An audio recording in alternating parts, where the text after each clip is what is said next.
अनंत कोटि दंडवत सतगुरु देव को। अपना कल ब्रह्म प्रकाश चल रहा था, उसका विषय चल रहा है कि सतगुरु देव ये विचार देते हैं कि सृष्टि में जो अहम है वो सर्वत्र है मैं, इसलिए चेतन के दर्शन करो। उसको ब्रह्म दृष्टा कहते हैं। तो चेतन आंखों में विशेष है और सारे ब्रह्मांड में, सारे पिंड में व्याप्त भी है। तो अब जो ये व्याप्त है, उदाहरण दिया था कि खांड के खिलौने बनाए तो हम आकारों के ना देखें। माया के सारे आकार हैं, माया 3 गुण वाली है और ये सारे आकार 3 गुण के हैं। तो इस माया के आकारों को ना देखकर इसमें जो भरा हुआ है चेतन, अहम, ज्ञाता, ज्ञान, उसको देखें। ज्ञान आपका स्वरूप है, सदा ज्ञान है। शरीर की अवस्थाएं हैं तो भी ज्ञान है आपको, और अवस्थाएं नहीं हैं तो भी आपका ज्ञान है। आप हो, ज्ञाता हो, ये आपका स्वरूप है। तो कहा गया कि अगर हम इस बात को लें कि आकार अगर हम देखते हैं,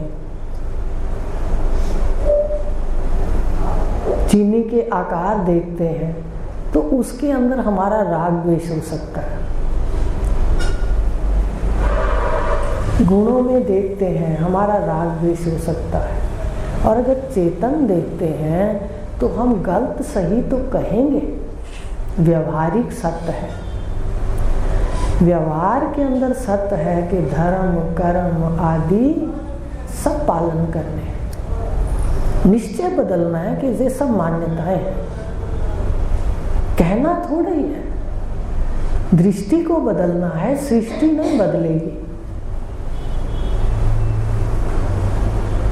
तो ध्यान से देखें, तो अगर हम आकारों को देखते हैं, गुणों को देखते हैं, माया पे बैठते हैं तो राग द्वेष होगा। और अगर चेतन है और उसके गुण है तो फिर राग द्वेष नहीं है, फिर यथार्थ ज्ञान है। आकार देखते हैं तो सोने में मान लो आभूषण देखते हैं, मिट्टी में बर्तन देखते हैं, हाथी, घोड़ा, बैल, गाय, मनुष्य, अगर ये देखते हैं आकार तो राग द्वेष करेंगे। अनुकूल से राग होगा और प्रतिकूल से द्वेष। अगर हम सत्ता देखकर 3 गुण देखते हैं तो फिर उचित अनुचित का व्यवहार करते हुए भी हम राग द्वेष नहीं कर सकते। तो पहले तो हम ये खिलौनों में खांड को देखें, खांड के खिलौने हैं तो खांड को देखें। अब आपको धर्म की बात भी बता देते कि जितने ईश्वर हुए हैं, अवतार, ईश्वर तो एक ही है। माया उपाधि वाला ईश्वर अनेक रूप धारण करता है, वहां भी खांड के खिलौने हैं। अब ये दृष्टि भी साफ कर लो। हम जगत में तो राग द्वेष छोड़ दें, लेकिन हम धर्म कर्म में वहां जाएं तो कहें जी ये तो भगवान राम है, ये तो कृष्ण है, ये हनुमान है, ये बालाजी महाराज हैं, जो जितने देवी देवता हैं। अब वहां राग द्वेष हो जाता है। वहां कहते हैं ये तो श्रेष्ठ है, वो तो श्रेष्ठ नहीं है। तो ये जो वहां भी खांड को ना देखकर खिलौनों को देखना है, वहां भी देखो जो भरा हुआ है वो चेतन है, आकार है वो गुण के हैं।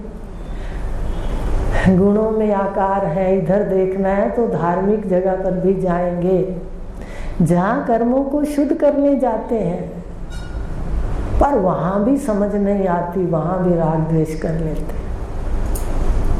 देख रहे हो रहा है ऐसा, तो फिर सत्संग में जाने का और गुरु का संग करने का क्या लाभ हुआ? फिर तो समय का दुरुपयोग हो गया। इसलिए सावधान हो जाओ, समय का लाभ ले लो। हर क्षण स्वप्न हो रहा है, सृष्टि स्वप्नवत है। इसलिए वर्तमान सत्य है। जो क्षण अपने पास है, जैसा जैसा वर्ण है, जैसा जैसा आपका धर्म है, आश्रम है, वैसी वैसी पाठ पूजा है, वैसा मनन चिंतन है। गृहस्थी कम समय दे सकता है, लेकिन सीखते सीखते सारा दिन मन की वृत्ति अहम ग्रह में ले सकता है। ये उसमें ताकत है। वो घर बैठ के सन्यासी हो सकता है मन का। इसलिए कुछ बदलना नहीं है, अपने मन के भावों को बदल दीजिए। भाव अगर आपके ऊंचे हैं तो आपको समाज के अंदर अच्छा माना जाएगा, प्रतिष्ठित माना जाएगा। और भाव अगर हमारे गिर गए, हमारे भावों से हमारी वृत्तियां गिर गई, तो फिर सबके पैरों में याचना करते रहेंगे, राग द्वेष, लड़ाई झगड़ा। तो ध्यान रखना, भावों को बदलना है। बाजार भी जाते हैं, सब्जी लेते हैं, फल लेते हैं, तो जो फल जिसके भाव ज्यादा होते हैं, समझ रहे हो, 100 रुपए किलो, 200 रुपए किलो, वो सजा के रखा होता है ऊपर ऊपर, हाथ नहीं लगाने देते उसको ज्यादा। देखिए, भाव ऊंचे है तो बैठक ऊंची, और जब भाव हो जाते हैं 10 रुपए किलो गोभी, 15 रुपए किलो प्याज, तो पैरों में पड़े होते हैं। भावों की कीमत है। ऐसे मनुष्य शरीर में भावों को बदल डालो,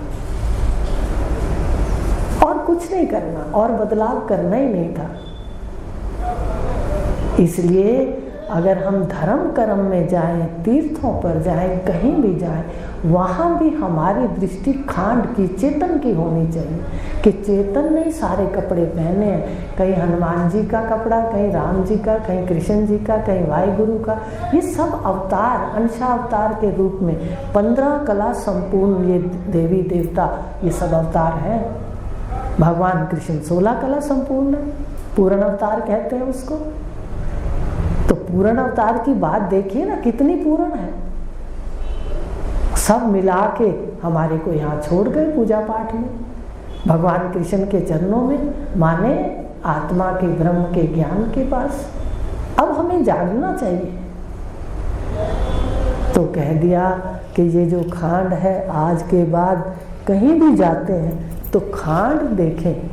खिलौनों की दृष्टि तो झगड़े वाली है। चाहे वो धर्म कर्म में जाएं, कहीं जाएं, खिलौने देखेंगे, आकार देखेंगे, तो वहां राग द्वेष होगा। आज मनन करके आना इस बात का, कितना स्वच्छ हृदय हो जाएगा। भगवान को देखें, माता को देखते हैं तो हंसी आ जाती है, नमस्कार करते हुए कई बार निकल जाते हैं। वाह माँ माया, तुझे लाख लाख प्रणाम है, सारी दुनिया को बुला रखा है। 8 हाथ लगा दिए बुलाने में, 8 हाथों वाली है, 8 हाथों से घुमाती है। देख लो कैसे।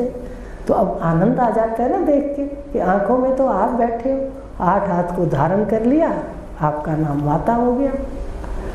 तो ये दृष्टि कितना उज्जवल हृदय लाती है। एक छोटा सा मनन बताया है आपको, और वो दृष्टि कितनी कि भाई ये मेरे तो श्रेष्ठ है और उसके श्रेष्ठ नहीं। हमें जो भाग्य से मिला है, हम मनन करके वहाँ साधना पाठ पूजा करते हैं। हमें किसी के अनादर की आवश्यकता नहीं है, क्योंकि सारे में परमात्मा बैठा है। तो इसलिए ये अद्वैत दृष्टि रखनी है, चाहे वो धर्म कर्म में हो या व्यवहार में।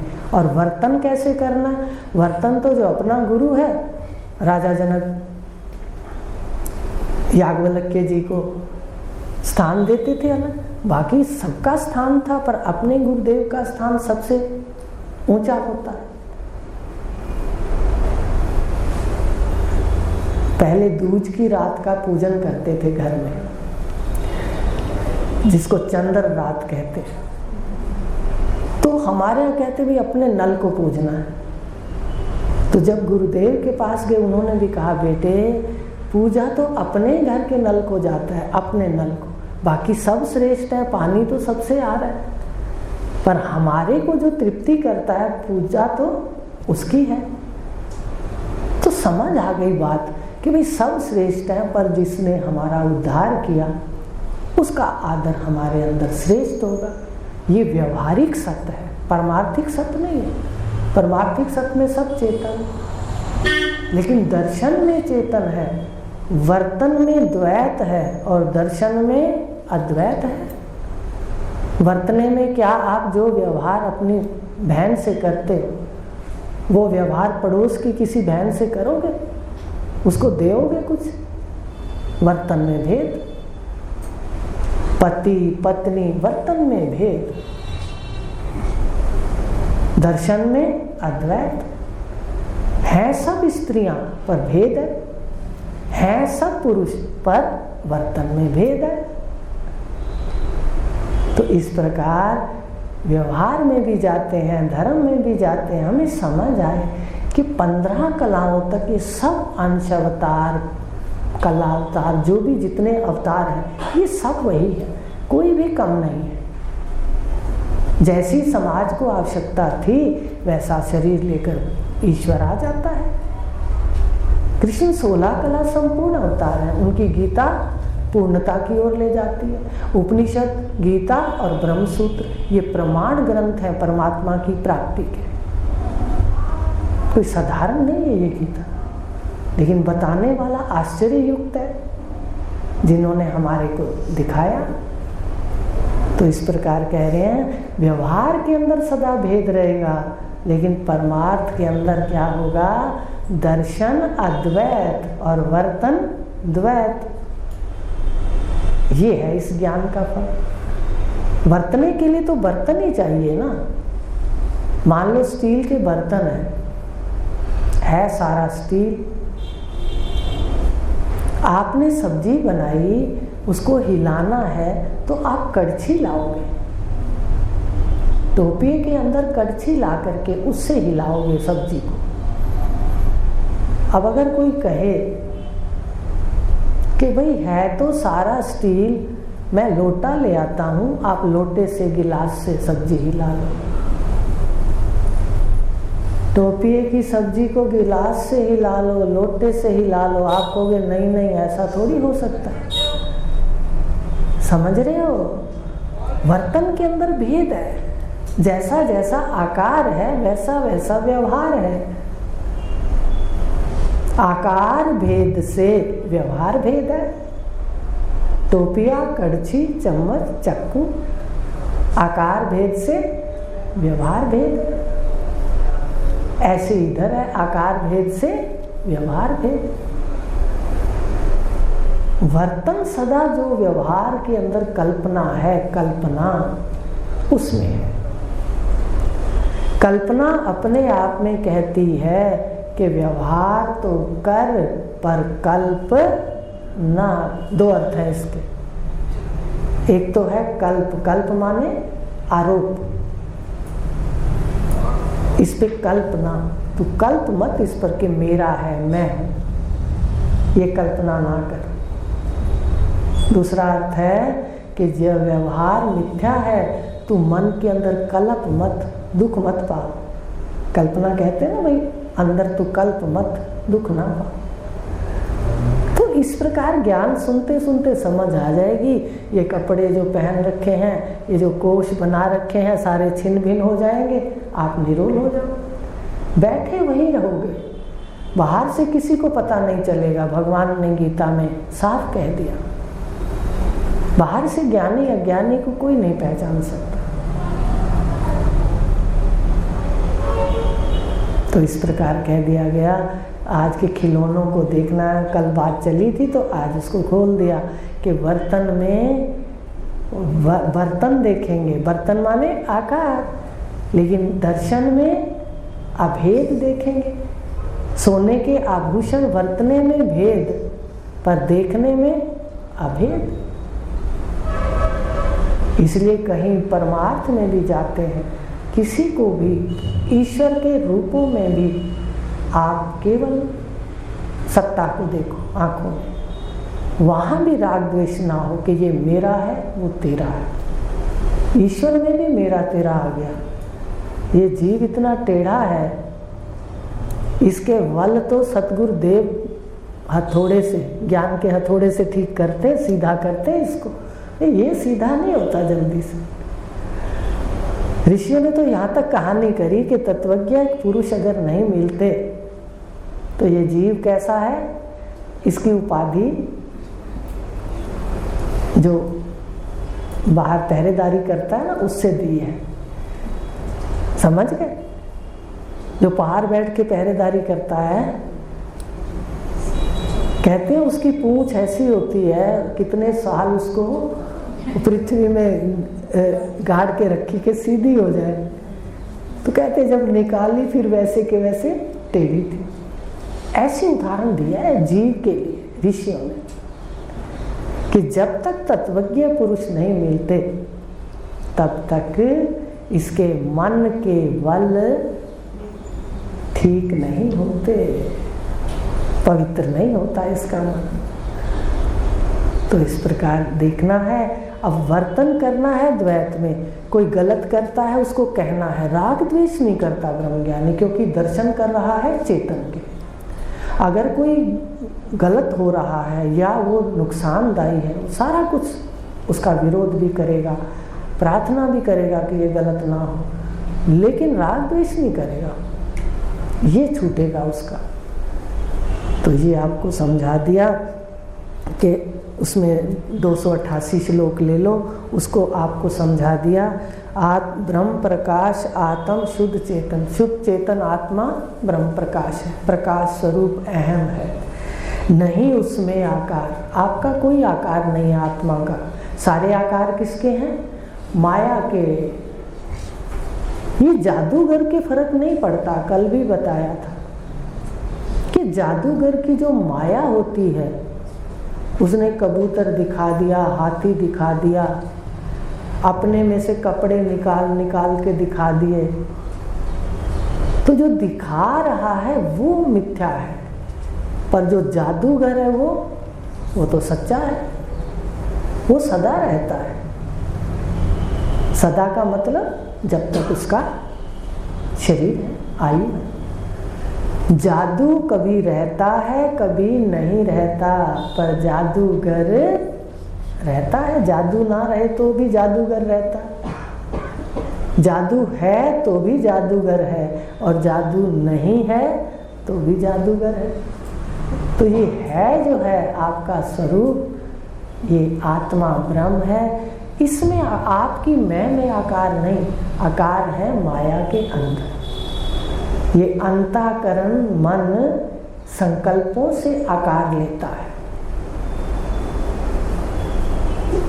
इसलिए कहा गया कि इन जो आकार है ये मिथ्या है, और जो प्रकाशक है, इसको देखने वाला, जानने वाला, ये जो सुन रहा है आंखों में बैठ के, ये सत्य है।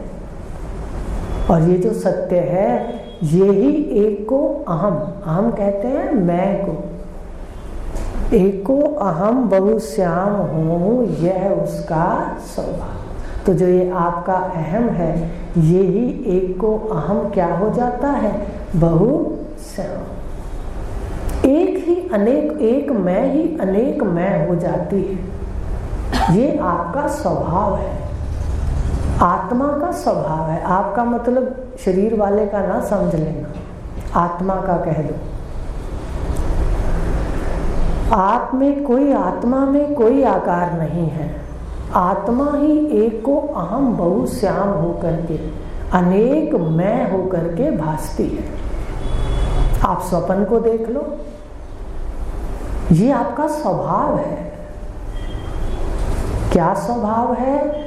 आखिर में सुन लो कि जो मैं है, यही मैं एक मैं से अनेक मैं हो जाती है। इसको कहते हैं एको अहम बहुश्याम। एक मैं से अनेक मैं हो जाती है। उसको देखें तो सपन को देख लो, आपकी मैं ही तो अनेक मैं हो जाती है। सभी तो स्वप्न में मैं बोल रहे हैं जो आपके दिख रहे हैं, रिश्तेदार या कोई राग वाले या द्वेष वाले दिख रहे हैं स्वप्न में। एक को मैं क्या हो जाती है, बहुश्याम। तो ये आपका स्वभाव है। कल इसको आगे लेंगे कि ब्रह्मांड में फिर स्वभाव है, तो फिर इसमें एक रहस्य है छुपा हुआ, वो भी बता देंगे, याद दिला देना। एक को अहम बहुश्याम हूँ, यह आत्मा का स्वभाव है। जब एक मिर्च और नमक अपना स्वभाव नहीं छोड़ता तो आत्मा अपना स्वभाव छोड़ सकती है। इसलिए अपने स्वभाव को भी समझ लो। कल इस विषय को ले लेंगे, आज इतना ही लेंगे। एक को अहम बहुश्याम हूँ, यह आत्मा का स्वभाव है। और माया का क्या स्वभाव है? कहते माया 8 गुणों वाली, ठीक है, माया से प्रकट हुआ। समष्टि पढ़ाया था, समष्टि बुद्धि, व्यष्टि बुद्धि, 5 भूत, 3 गुण, ये सारे हो गए। तो हर गुण का भी अपना अपना स्वभाव है। कल इसको लेंगे, आज इतना ही लेंगे। एक को अहम ही, एक मैं ही बहुश्याम हो जाती है और जड़ के रूप में भी दिखती है और चेतन के रूप में भी। स्वप्न में सड़कें अपने आप बन जाती। अभी आपके हाथों में नाखून है जड़, आपके सिर पे बाल है, जड़ भी है चेतन भी है। एको अहम। कल इसको लेंगे। ओम पूर्णमदः